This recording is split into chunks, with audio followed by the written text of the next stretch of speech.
Hey, this is LOA Today, the Law of Attraction show.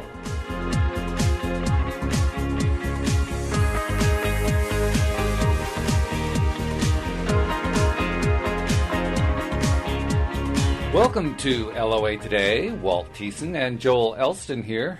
It is Thursday, March the 16th, 2017, and if you're living in the Northeast, I hope you're all dug out from the blizzard of 2017, particularly if you live in northern New York and Massachusetts, western Massachusetts. I know you got hit kind of hard, but to all my friends and family back in the Capital District of upstate New York, you have my sympathy. I'm actually glad I'm in Connecticut because I got less snow than you did. That's good, Walt. But anyway, we are finishing up the last chapter we're going to look at of Think and Grow Rich by Napoleon Hill. This is chapter 14, The Sixth Sense, The Door to the Temple of Wisdom, and it's also described, subtitled, The 13th Step Toward Riches.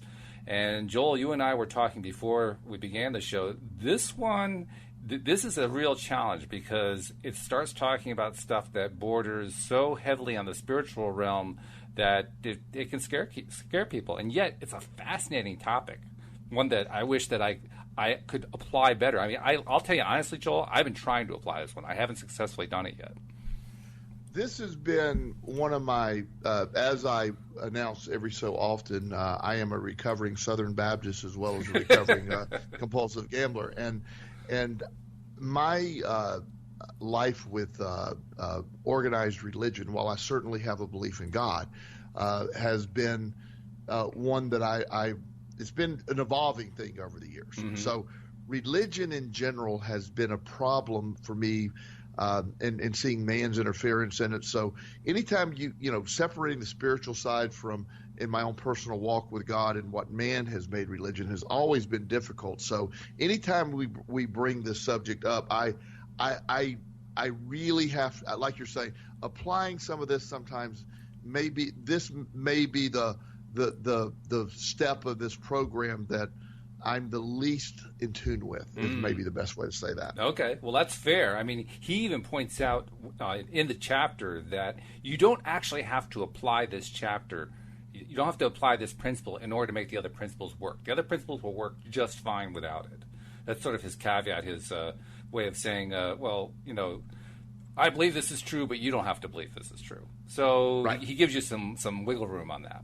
And you need it because this is pretty wild stuff he's writing about. I will say one other thing, Joel. You and I first met when I interviewed you in December of 2012, I believe it was. Right. About 2 months later, I interviewed another gentleman who had written a book, and in that book, he talked about how he had all of these conversations with very famous people who had long since passed on to the other side. And it strikes me, that's not all that dissimilar from what Hill is writing about here. So I actually have a little experience talking to people about this. Oh, that's good. That's really good. I'm glad.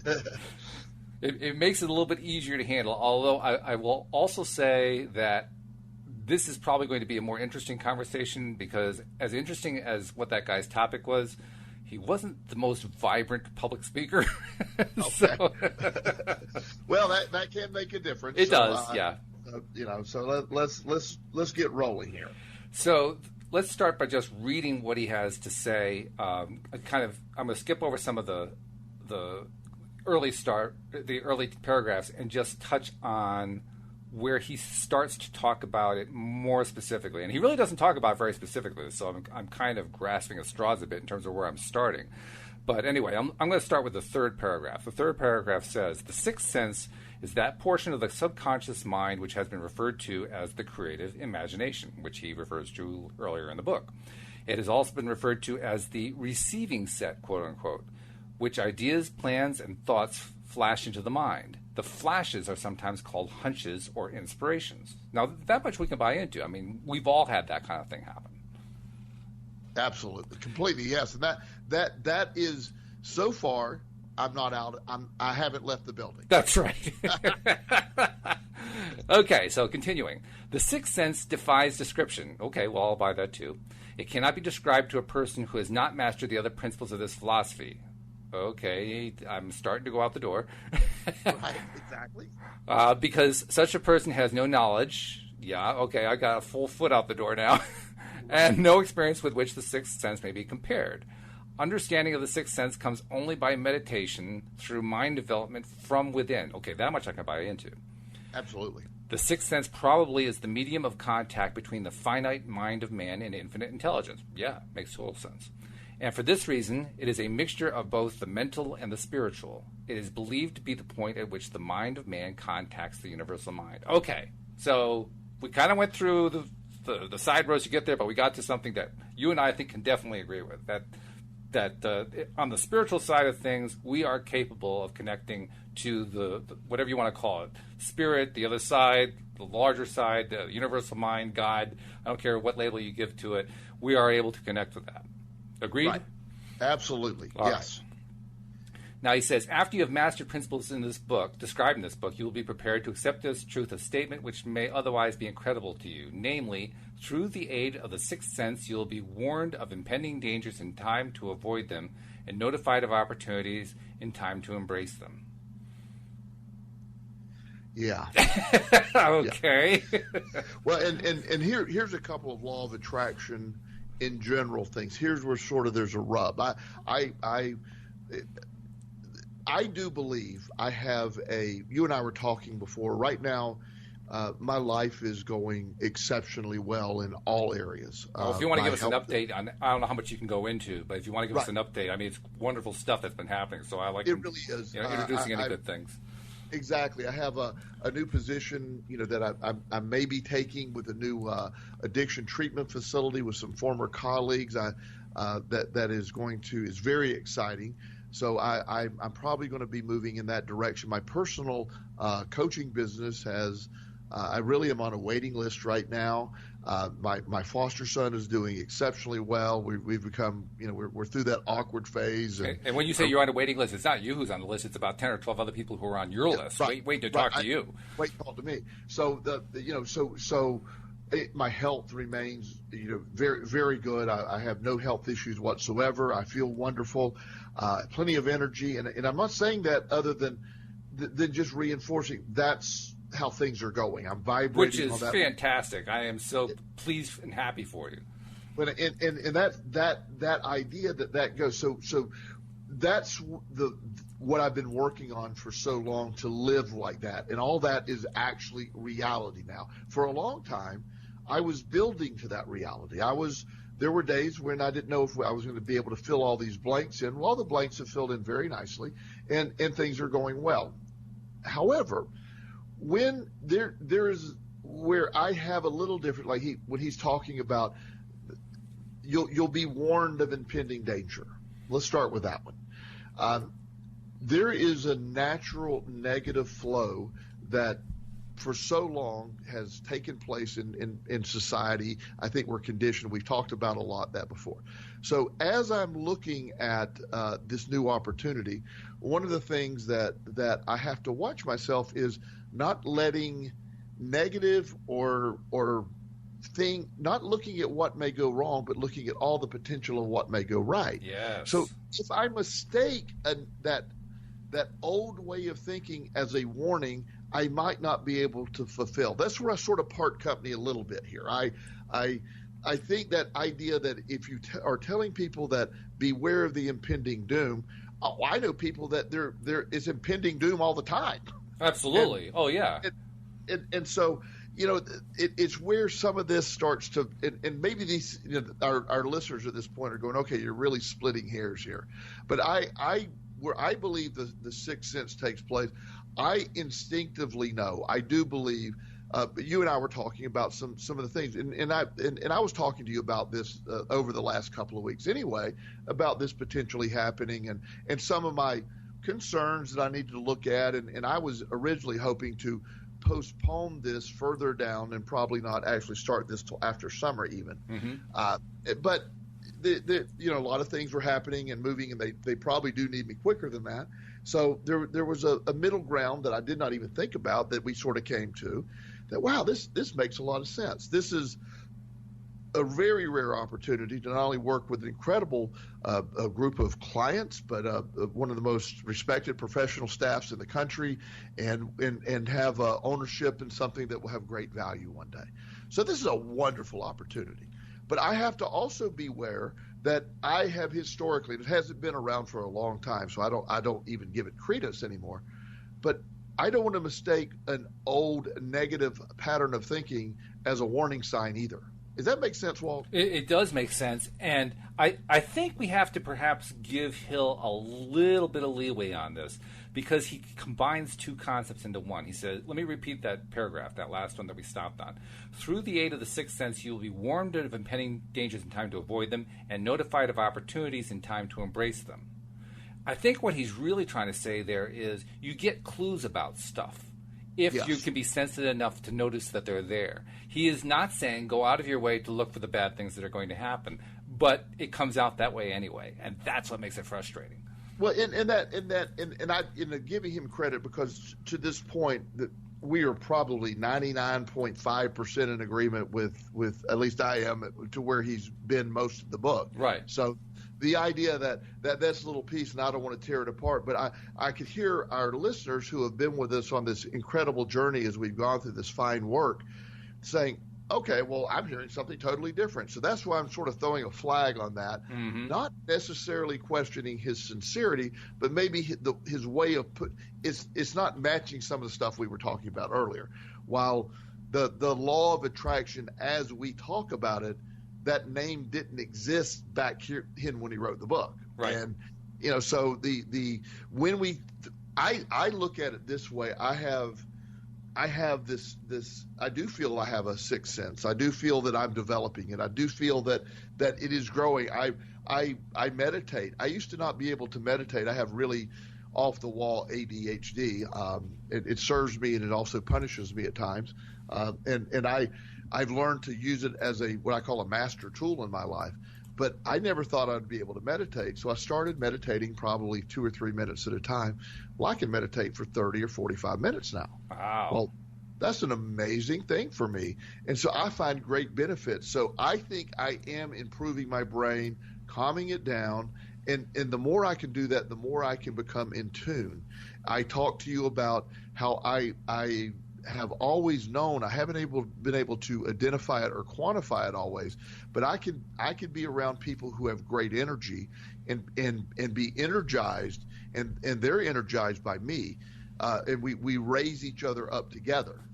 And then I've been around other people who demagnetize me, or whatever you want to call it, and they sort of drain my energy. Not that they're bad people, but their energy is a draining force in my life. Oh, there's no doubt about it. There are some people who just they live their life sucking the energy of others because they can't generate their own. Right. I have a colleague that I consult with occasionally, and he's a therapist, and he's historically had some addiction issues in the past. But him and I can sit down and we can start. And he thinks a lot like you and I think, Walt.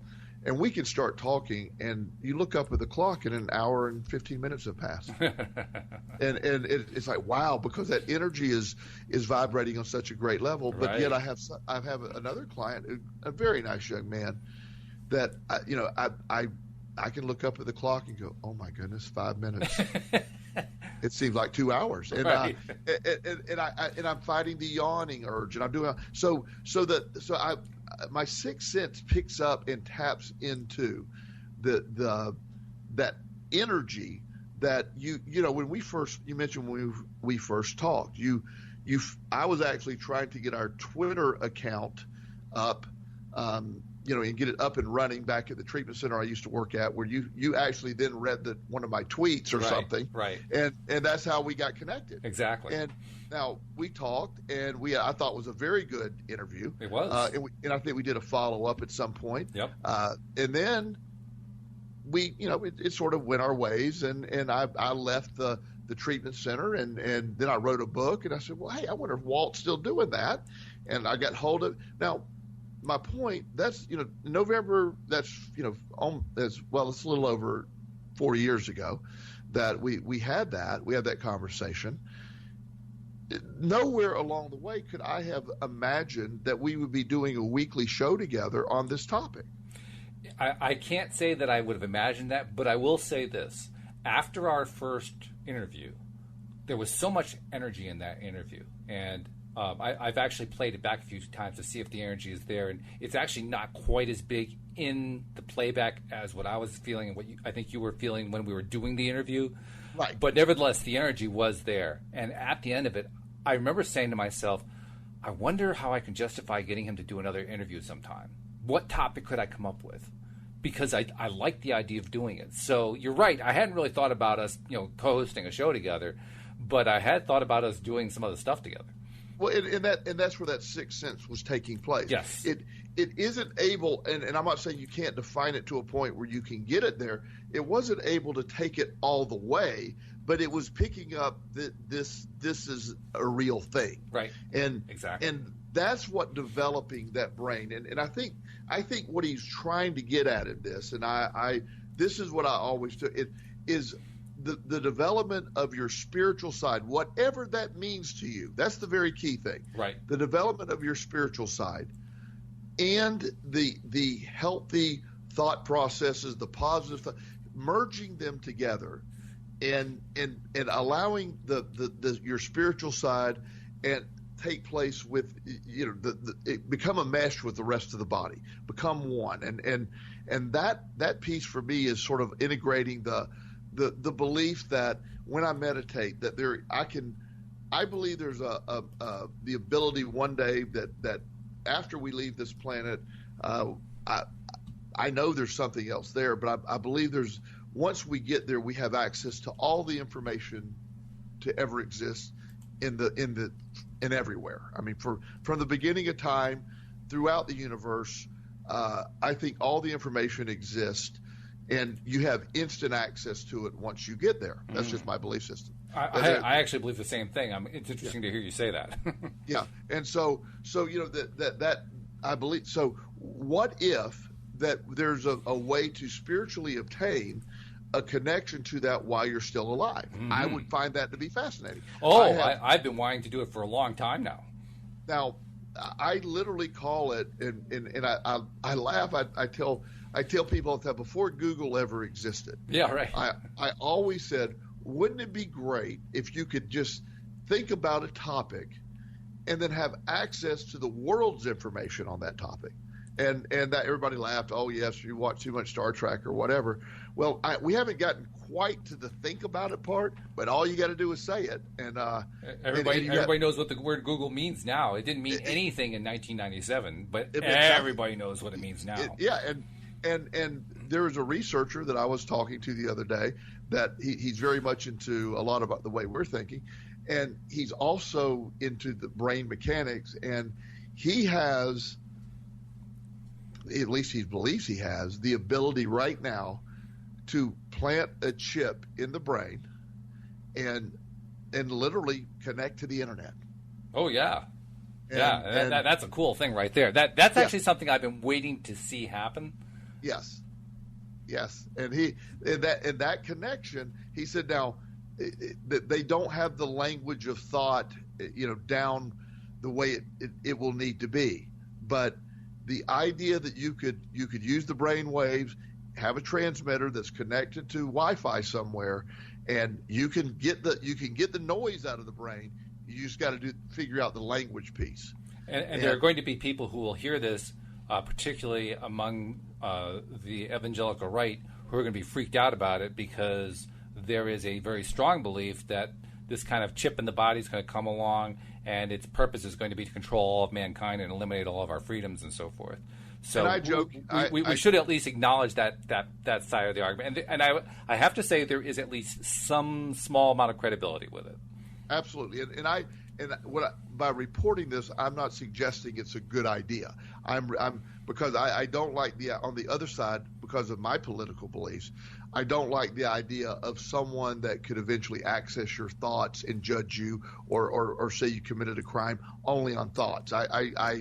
There's a whole side to it that I could be like, oh, no. And if they have the ability to do it, they will. So, I do agree that there's a lot of downside, but the message of being able to connect to a much larger resource of information, even than than the internet, and do that through a connection is something that I envision, I hope to be able to do. I know when I go to that next level, when I leave this planet, I will be there and I will be able to access all that.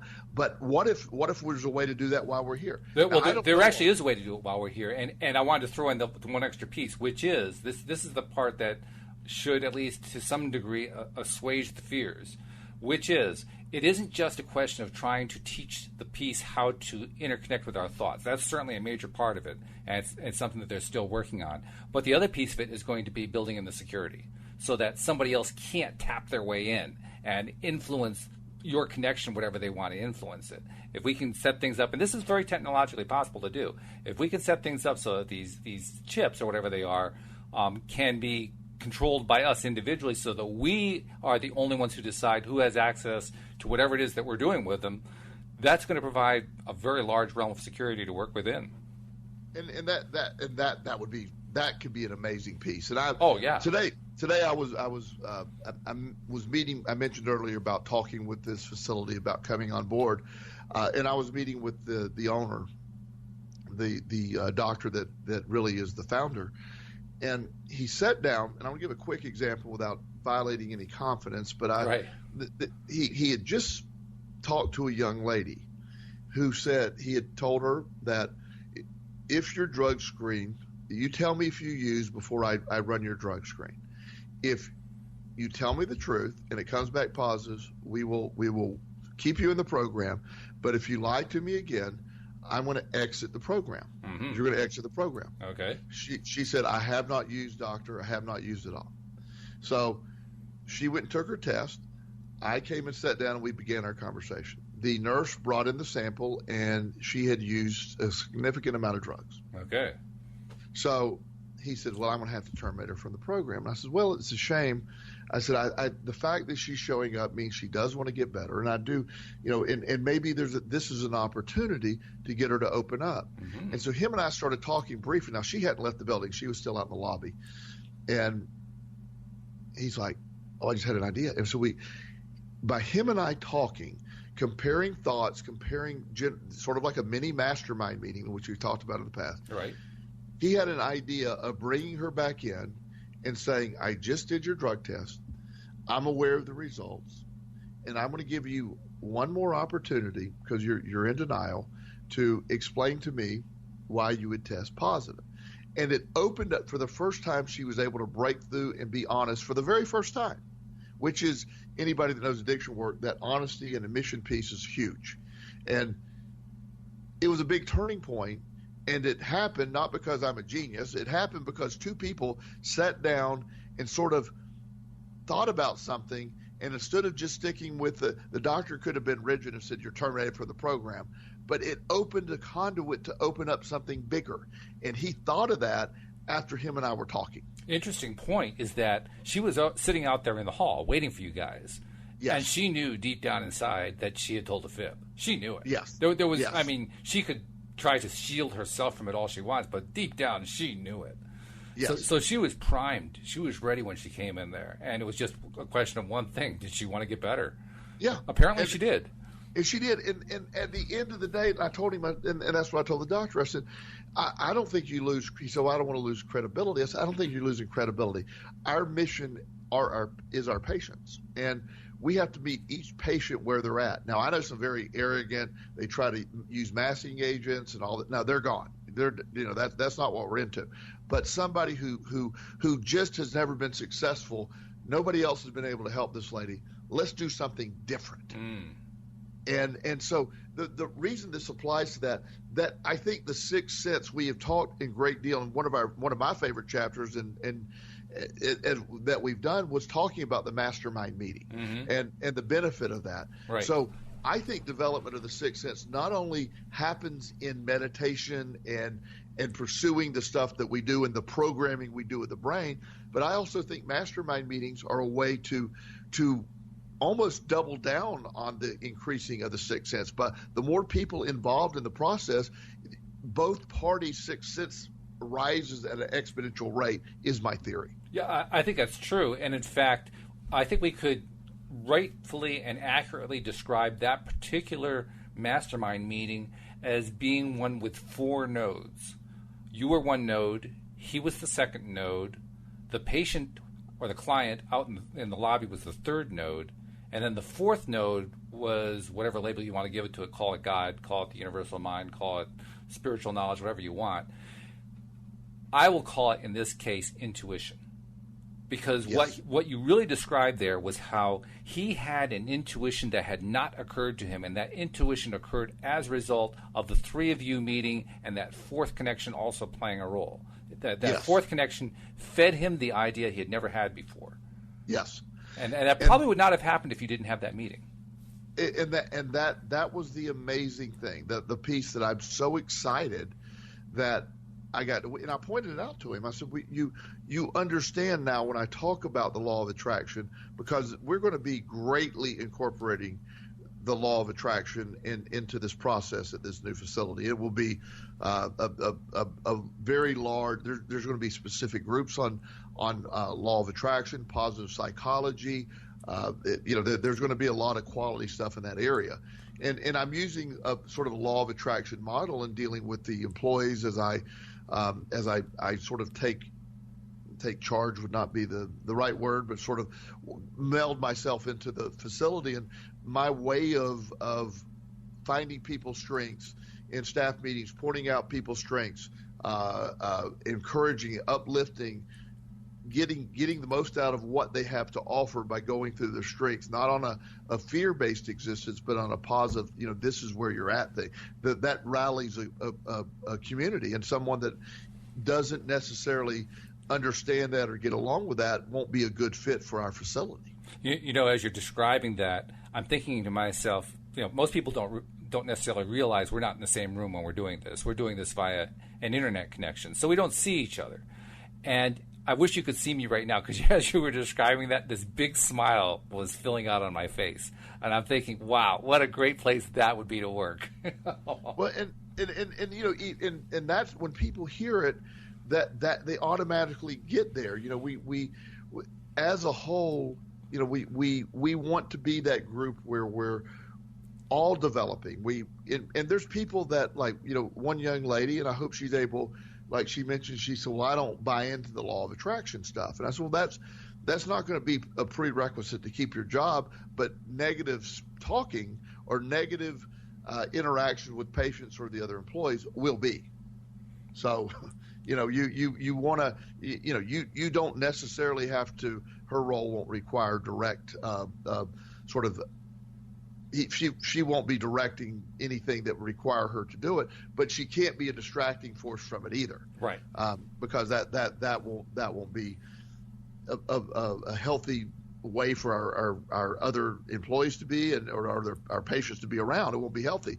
But the excitement of bringing this concept, and I was able to do that to some degree at the previous facility that I was at, and that was actually one of the things that probably led to my departure is I was so much into that, and the owner and founder of that facility was probably, he had some sort of variations of that, and it worked out, as I've told you many times, I'm so grateful for the opportunity that I was able to work there, because that opportunity led me to the group of people that I'm working with now. Right. Oh, yeah. One was inextricably linked to the other. Absolutely. So when we're talking about our sixth sense, and it works on both sides. I have some very dear friends, and they tolerate my humor when I talk about being a recovering Southern Baptist, and I have great respect for what they believe. Most of them are very solid, kind, caring people who would do anything for anyone. Sure. So the idea that I believe most of them have really good intentions.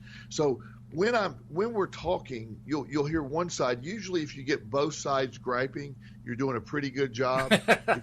If you're being too gaudy, oh boy, you're being too gaudy. But the other side saying you're not gaudy enough. So we're right in the middle. But one of the things I'm big on is redefining meanings of words to me. You and I have had this discussion before. Yeah. And to me, redefining religion and spirituality and God was a very important thing. And to me, from my personal experience, religion is totally a man-made event. Yes. It is made by men. It is formed by people's beliefs and their prejudice, and that's just what happens with religion. Sure. Now I know there are people that will argue it's a direct link to God or what have you, but I've read the Bible, and there's many times that what they believe goes directly against what they claim it's saying. So there is some controversy within that. Yes. But also what I instinctively know to be true, what I've experienced is that spiritual journey that's so exciting, and I've witnessed it. I've witnessed people awaken because of these techniques of connecting with whatever this is, and whatever name you want to put on it. And it's certainly a definition for me. Again, I use the term God, and I also often use the term universe. To me, it's the same thing. That sort of wild, crazy, everything's out there, but yet it's controlled chaos. And I'm excited by all of that I see. And when you as I was talking about my redefinition of words, I get a lot of pushback when in my vocabulary, certain words like failure are good things. Yeah, I remember the very first time we talked about it. We spent an entire show on that because it was not the way I normally thought about things. And I think a lot of people run into that same deal. The idea of treating failure as if it was some kind of success is challenging at times. But once you redefine it, the idea that I failed my whole life, I've heard that statement probably, I hear it 3 times a week. I failed my entire life.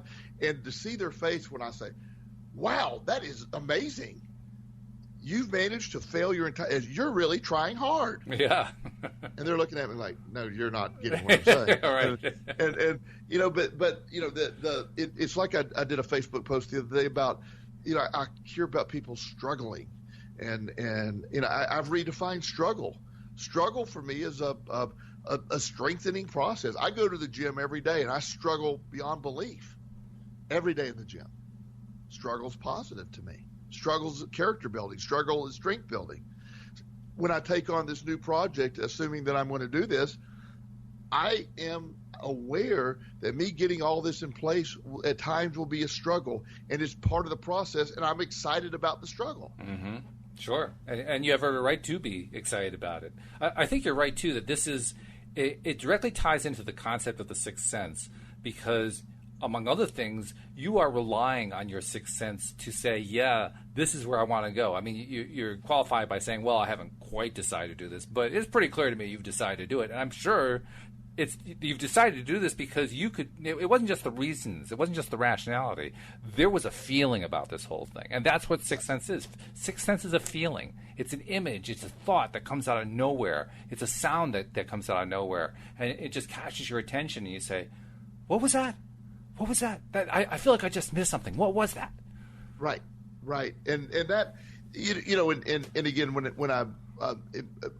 you're, a lot of times I'm saying I'm not hedging the fact. I have pretty much decided, as you're saying, to take this position from a legal standpoint until a document is signed. Yeah, right. I have to word things in a certain way. Hey, we always have our cautiousness, and it just sticks with us. Exactly, but I certainly, unless there's a change in our agreement in principle, I certainly am on board, and I'm super excited about that. And that's. And I instinctively know that's right. I told you last week that while I would like it to wait a while, I instinctively knew this was the right move. Yeah.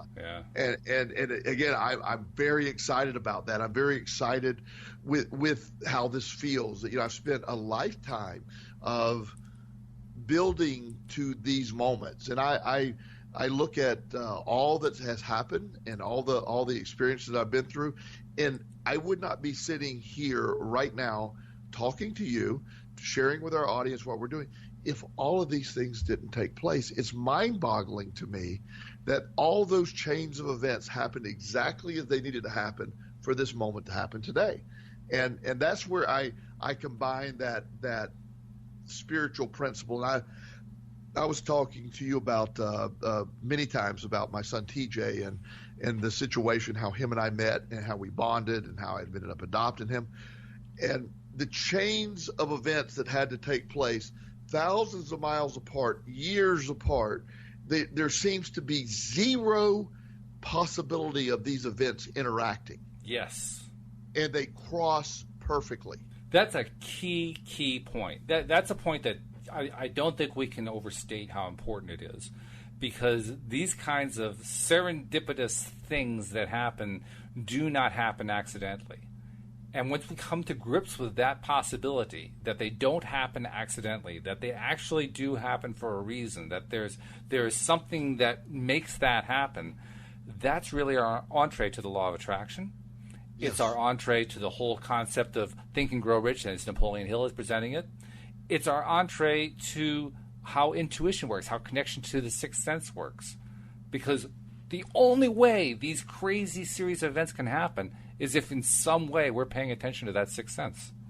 Yes, and you know, in a brief synopsis, just to sort of give the audience that isn't aware of this, you know, in roughly, I don't even remember the years. That's how messed up my situation was back in the time. You know, fortunately, there's not a test either. You won't have to pass a test, so you're okay. Yes, yeah. The summer of either 1988 or 1989, I am homeless in Las Vegas, Nevada, eating out of a trash can, feeling the lowest moment of my life. In 1991, a child was born in Union, South Carolina. To think later our paths would cross and the event of me eating out of a trash can would be relevant to this kid is just mind-boggling. In fact, that story is how you won the trust of a kid that no one else could win the trust of. That it changed everything, Walt, and you know that we've talked about that story in various forms of fashion many times. And to me, it made me have a realization about the law of attraction and how, while I was going through that, and the spiritual, the God that I refer to, that there, what can you say about those events that seem so unrelated that one day become like they were written in a novel? And you have that twist at the end, you're going, oh my God, I didn't see that. You know, it's like, wow. Yeah. And it just came together in a very exciting way. And I believe that we have that within us. And when I talk about how we have this power inside of us, that we get to choose how we think, we get to choose what we think is going to happen, that the universe or the law of attraction picks up what we're thinking and feeling, and it makes it a reality. And all of that, you know, if I were to tell you, and if somebody needs a more detailed descriptions, you can go on Amazon tonight and buy my book, The Bench by Joel Elston, and plug. read the story. Yeah, plug. Hadn't done that in a while, so that's right. Yeah. But read how relevant all that became, and what happened. When it happened the way it happened. The trauma of me eating out of a trash can evolved into a necessary learning event that made a difference in a child's life that nobody else would ever make, as you alluded to earlier. Right. That's incredible that could happen all those years and all those months. I had nothing to do with that.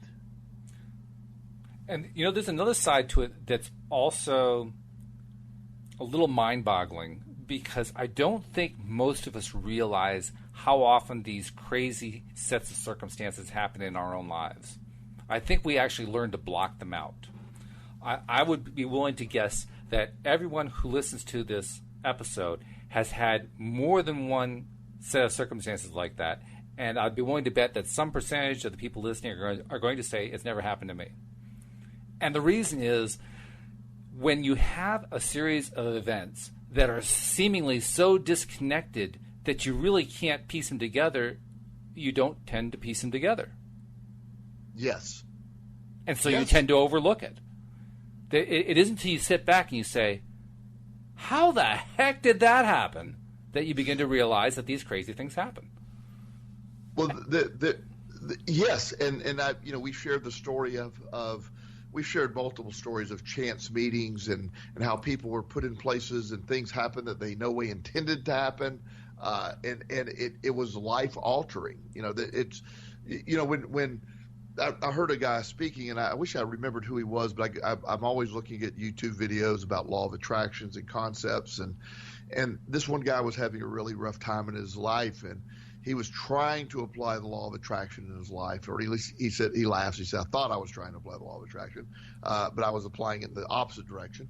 And he was driving to interview for a new job, and he desperately wanted this job, and he had put money on a credit card to buy a suit he couldn't afford. I mean, there's a whole story behind it. And he what he really wanted to do, the deep down thing he wanted to do, he had an idea for a startup company, didn't have any money to do it.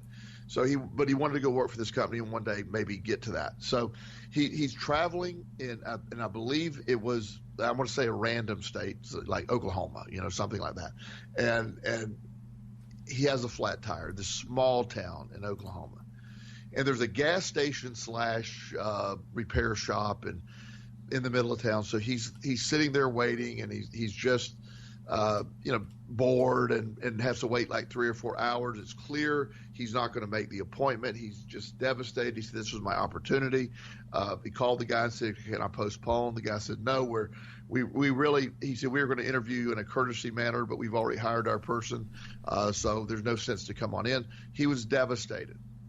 So he's getting ready to leave the gas station, and his bill was $286 or something. I forget what it was. He had all the numbers down right. So he's paying it, and he had enough money. And he said, again, the law of attraction, he should have looked at the fact I had enough money instead of looking at what he didn't have. And the clerk was paying. You paid to the convenience store side. The clerk was handing out the money, and she said, look, I'm down to the I forget the wording. She had printed a Powerball ticket that she couldn't cash in. Once it's printed, they can't cancel it, apparently. Right. And she said, it's $5. Do you want it? I'm just trying to get somebody to buy it. And he goes, what the heck? I've already lost that. He said, my day couldn't get much worse. So goes to the hotel room, goes home. All this stuff happens. He totally forgets about the lottery ticket. Boy, you can see what's coming. Yeah, I don't even need to go to that. But he goes to all the details. And then one day he just happened to be listening to the news, and he said somebody said, well, the last big jackpot of $27 million was hit in Lawton, Oklahoma, or whatever the town was, and he goes, well, I was in Lawton, and they said the date, looks on the ticket, it was his ticket, obviously. And he's describing these incredible chain of events that put him in the one store to pick up the one ticket that had already been printed. Again, all the things, Walt. I'm not recommending you run out and start buying lottery tickets. That's a whole different thing. But it's just there's exciting things happening, and you're very keen in your observation. How many times do we miss them? Yeah. My story with TJ was so in your face that you just couldn't. There's right. No. But. Wow. But the guy who wins the Powerball, what that really addresses is the claims of those who say, well, probability tells us that even, occasionally a squirrel is going to find a golf ball and hit it into a green. If you just give it enough time, it's going to happen. So, crazy things are going to happen. And that's just the way the laws of chance work. And the Powerball example shows just how bizarre that argument becomes. Because when you really try to apply it to that case, you have to really apply a lot of craziness in order to make that Powerball story work. And yet that's what happened. I can tell a similar story. It's not quite as dramatic as Powerball, but unlike you, I've never had a major gambling problem. I actually tend to do well when I play poker. So I play poker online. And I used to play poker online back before the United States Federalists decided that Americans weren't moral enough to play poker for money. So I was playing poker for money online. During the time that I played, both for money and with play chips, I have had a grand total of 4 royal flushes. Now, if you look up what the odds are, if you know how to do the math, most people don't know how to do the math, so I recommend looking it up. If you look up what the odds are of getting a royal flush in a 7-card Texas Hold'em game, the odds are 649,739 to 1. That's for getting it one time. I've gotten it 4 times, and I guarantee you I haven't come close to playing 649,000 hands. At best, I've probably paid maybe 10, 15,000 hands at the most. I don't play a lot of poker. So the odds of me getting 4 of them over the course of a few years that I've been playing is just almost astronomical. So, okay, if you're the person who's arguing that this is all chance, how do you argue that I pulled it off 4 times? Yes. I can't even explain it. I don't know how I did it. Well, it's you'll hear of things when people have one of the things that I used to laugh at is one of the gambling things that always fascinated me is when somebody went gambling their very first time, somebody that's never really done it, they're often just wildly lucky. They win, and it's real, and then after, years of anticipating winning, then you get a very negative and it has an opposite effect and you almost can't win. And so you see these things happen. You see how things respond and what your belief system can build into, how the chain of events, the combination. I've never been able to put in words. The law of attraction piece we talk about frequently, and we flow and we're there.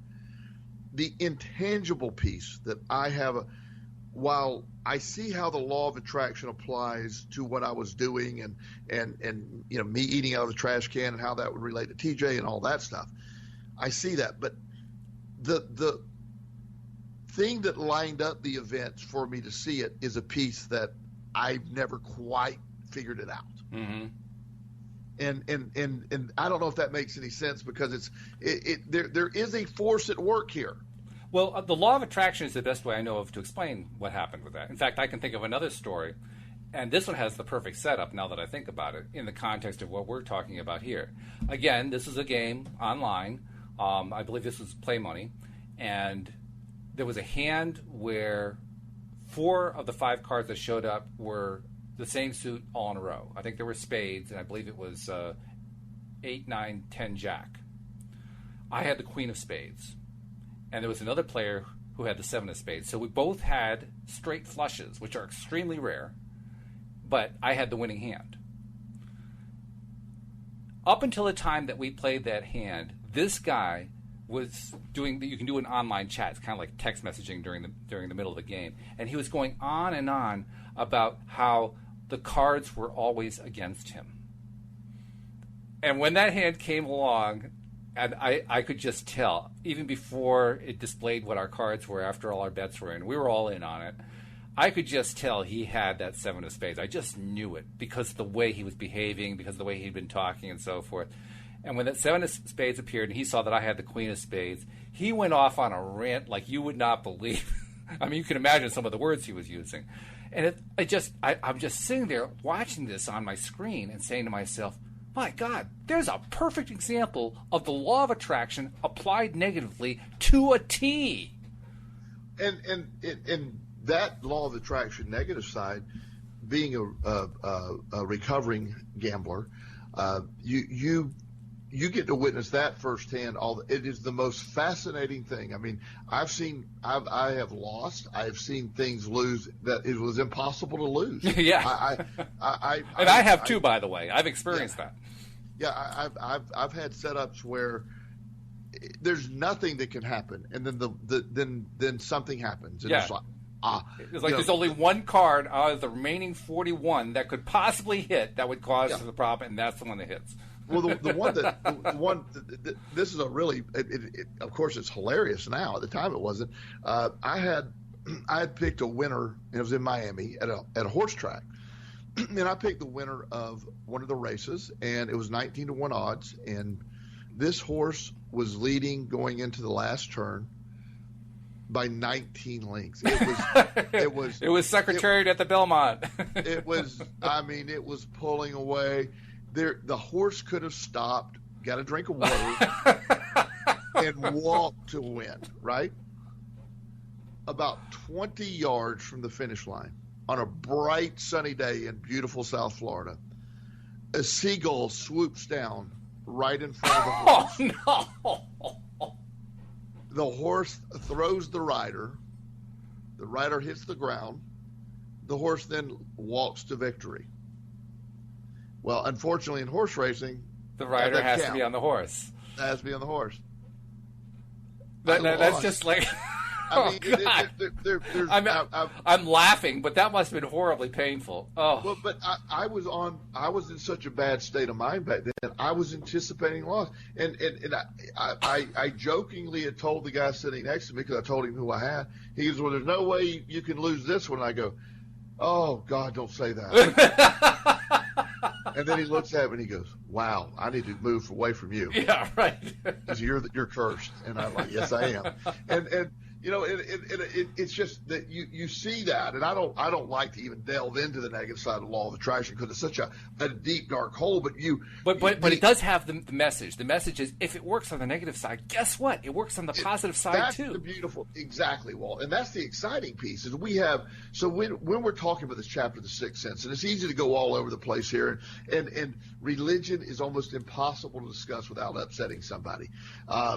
Which is probably why we're talking about poker and horse racing. Exactly. So, you know, as far as this chapter goes, placing yourself in your comfort zone of understanding and what your belief system is, the law of attraction is not replacing your religious or spiritual beliefs. Right. It's an addition to it. All religions that I'm aware of, or all teachings, have some form of the law of attraction in them. Or at least they have some acceptance of them. To some degree, they can find some agreement with it. Absolutely. I actually did interview a young woman, a Muslim, who came onto the show specifically to talk about the law of attraction. And she told me point blank, no, there is nothing about the law of attraction or even close to it in Islam. But it's something that could be compatible with Islam. Right. And the fact that could be, and you know, the Christian religion, you know, it actually mentions, you know, the faith of a mustard seed. You can move them out. Oh yeah, Christianity has a lot of different forms on it. Yeah, they speak of it a lot. So the idea that it's out there, you know, finding it, and not one thing that I you and I talked about before we did this particular episode. I'm a big believer in all this. Walt's a very big believer in all this. We have a tendency to filter and look for the negative. We you know, especially when we're trying to discover something. We do not claim 100% accuracy or having all the answers here. We share our experiences, what we believe and what we've seen. Hey, if I can get 50%, I'm doing good. There you go. And so what we're shooting for in sharing this is not an opportunity for to say, oh, well, say they're double talking or they're this, that. No, it's we have struggled. I have struggled with how to implement the law of attraction in my life successfully. I still don't do it 100%.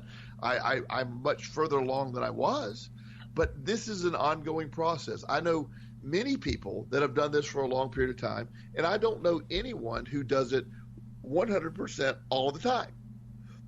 So the idea that this is the study of, the search of, that's what we're trying to present here. So it isn't that, well, you know, you're talking out of both sides of your mouth, or you're saying this, you're saying that. There is conflict at time in what we're saying, but it's the conflict we're sharing, how we unintentionally do things, and that becomes a habit. The law of attraction is an amazing way to tune into what you, and I'm in that zone right now in my life. It's an amazing way to wake up. You have there's just no doubt that there's going to, and here's something that can't coexist. Monday, we're recording on a Tuesday evening. Monday was yesterday. I was having one of those days where I just couldn't catch my breath. It was something, messages, people in crisis, and why aren't you calling me back? And you know, and normally there's only one or two people a day that I'm dealing with. This is like 9 or 10 people. I was like, and a side of me was almost like, my goodness, this was a horrible Monday. And then I'm like, and then you remembered some of your definitions of what struggle are and so forth. Right, and I said, what an amazing Monday that I was able to handle each one of these events, help each one of these people get to the other side. Ended up having a very good day. Had a great workout at the gym. I replayed the day in a very different way, but my initial reaction was, my goodness, this was crazy. But it wasn't. It had a lot of struggle, a lot of challenges, But the fact that I was able to handle all of that, I was strengthened by the day. I can handle whatever the world throws at me. I know that. That reminded me of that yesterday. And that's really the power that Napoleon Hill felt as he was writing this chapter in his book, because he had written all this stuff about how to focus on your desire, introduce faith, mix it together, build in the mastermind, and all the other steps of his 13-step process. And this is the final conclusion of it. Now, we've gone on for about 54 minutes. We've only got a few minutes left, but I do want to at least touch on what it was that this chapter really focused on. He talks about how he had, for a long time, in his own mind, tried to shape himself based on the 9 men who he felt were most impressive to him. And those 9 men were Ralph Waldo Emerson, Thomas Paine, Thomas Edison, Charles Darwin, Abraham Lincoln, Luther Burbank, Napoleon, Henry Ford, and Andrew Carnegie. And every night, this is the weird part, he would have an imaginary council with these people. He called them his invisible counselors. And that's that woo-woo part that you and I have been kind of dancing around. We didn't really want to get into it. And I still don't want to get into it specifically because we only have 5 minutes left. But I do want to say this. You know what, Joel? I've been trying to make this kind of connection myself. I haven't made it yet. And whether or not I'm going to make it, I honestly don't know. But wouldn't it be cool? Because that's what we talked about earlier. We talked about how great it is that we have the ability to just ask a question and Google gives us the answer. Wouldn't it be great if we could talk to people on the other side and get answers that way? Oh, absolutely. And you know what? I think we're real close to it. I hope we are, and I know in my belief system, I think that is something we're going to get to. We're going to be able, as we evolve our minds, I think we get closer and closer. I really do, and I just am encouraged by so many people that have use this type technique, and they tell me that it works. I've heard a lot of people talk about this technique. I personally have never really. You've actually had people talk to you who said they've been able to use it then? Yes, I have. Wow. I personally have not been. This is the one piece that I personally haven't been able to knock out of the park yet. I would love to, and I will be honest. I don't really try often. I can't say I try that often either, but lately I have tried, and I haven't gotten there yet. But there are a few things I've noticed along the way. First of all, I only recently discovered there's a term for a condition I have, aphantasia. And what that is it's the inability to visualize things. If you ask me to visualize a scene with my eyes closed, I have a tremendous difficulty doing that. And there are apparently other people who have even more difficulty. I can at least, to some vague extent, create in my mind, the vague, very vague outlines of a scene. And when I found out that most people are able to very vividly imagine, entire pictures and entire experiences visually in their minds, I say, wow, where am I at? But an interesting thing has been happening. As I've been studying this and pushing myself a little bit more and a little bit more, I find my ability is improving to the point where I am now experiencing slightly more vivid dreams, for instance, than I did before. So if I can do that with dreams, why can't I do that with intuition? Why can't I do that with reaching out to somebody on the other side? Why can't I have a conversation with Abraham Lincoln? And I have had moments, and I've had dreams where I've woken up in the middle of the night, and I'm like, wow, and remembered it was significant in a big discovery or whatever. Something very, and I said, I can't wait till the morning. And then I wake up in the morning and have no idea what it was about. I remember thinking about it and saying, wow. So I think there's some wow moments happening, but they're not translating to my conscious yet. Well, we've got about half a minute left, so I just want to take that half a minute to say, while we're done with this book, we're not done with books. Joel, what's the next book we're going to do? I think the next logical step is The Secret. The Secret by Rhonda Byrne, the sensation of 2008, 2009, 2007, that era. Yeah, we're going to do The Secret, so you want to be sure to stay tuned to that. And we want to remind you, if you aren't already subscribe to our podcast. You can do that at loatoday.net. That's our website. You can do it on iTunes. You can do it through our Facebook page. You can do it through YouTube. And, of course, you can continue to listen to us right here on PRN. So there are lots of ways to make sure you stay tuned. Joel, This has been great doing Napoleon Hill. I can't wait to do the next book. It's been a pleasure as usual. Walt, great to you. And we'll see you all next time here on LOA Today. Goodbye, everybody.